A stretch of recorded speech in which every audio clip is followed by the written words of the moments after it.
മാനസദസ്സിന് വന്ദനം. ബഹുമാനപ്പെട്ട അധ്യാപകരെ, കൂട്ടുകാരെ, ആദ്യമായി എല്ലാവർക്കും എന്റെ ശിശുദിനാശംസകൾ നേരുന്നു. എല്ലാ വർഷവും നവംബർ 14 ഇന്ത്യയൊട്ടാകെ ശിശുദിനം ആഘോഷിക്കുന്നു. ഇന്ത്യയുടെ രാജ്യത്തെ പ്രധാനമന്ത്രി ജവഹർലാൽ നെഹ്റു ജന്മദിനമാണ് നാം ശിശുദിനമായി ആഘോഷിക്കുന്നത്. കുട്ടികളെ ഏറെ സ്നേഹിച്ചിരുന്ന വ്യക്തിയായിരുന്നു അദ്ദേഹം.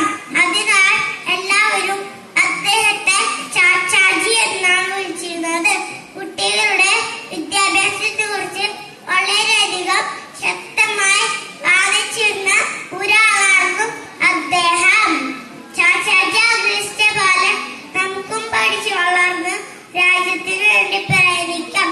ഒരിക്കൽ കൂടി എല്ലാവർക്കും ശിശുദിനാശംസകൾ നേർന്നുകൊണ്ട് ഞാൻ എന്റെ വാക്കുകൾ നിർത്തുന്നു.